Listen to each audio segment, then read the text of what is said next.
차관님. 네.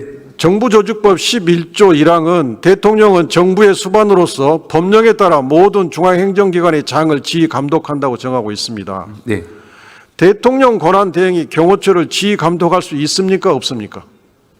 기본적으로 대통령 권한 자체를 대행하기 때문에 아까 말씀하신 정부조직법에 의하면 가능할 수도 있다고 생각하고 있습니다. 다만 구체적인 내용을 좀 살펴볼 필요는 있습니다만 일반적으로 봤을 때는 지휘 권한은 부정하기는 어려울 것으로 판단됩니다.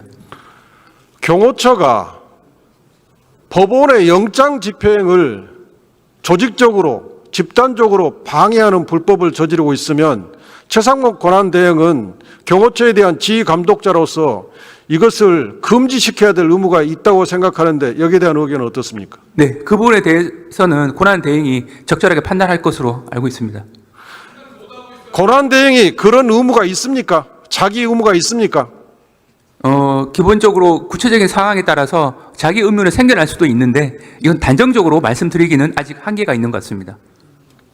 공수처법 3조 3항은 대통령 비서실의 공무원은 수사처의 사무에 관하여 업무보고나 자료제출 요구, 지시, 의견 제시, 협의, 그 밖에 직무수행에 관하여는 일체 행위를 하여서는 아니 된다고 정해져 있습니다. 네.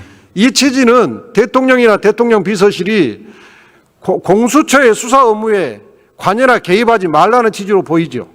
네, 저도 이 부분 회의록을 찾아봤는데 2019년도 당시에 원래 없었던 규정이 본회의 때 삽입이 됐고 그때 취지는 당시에 그 대통령 하명 사건 수사 논란이 있어서 공수처가 설립이 되면 대통령 직속 기관에 대해서 사찰 기구화 된다라고 하는 그 야당의 반대가 있었습니다. 거기에 대한 반대로 여당 측에서 낸 수정안인데 이 취지는 대통령실은 어떠한 경우에도 수사에 영향력을 행사할 수 없도록 하기 위한 취지에서 도입된 것으로 확인했습니다. 제대로 이해하고 계십니다. 그런데 이 규정을 가지고 공수처가 최권한대행에게 경호처가 체포영장 집행 방해하지 말도록 해주세요라고 협조 요청을 했는데 이 규정을 가지고 협조를 거부하고 있습니다.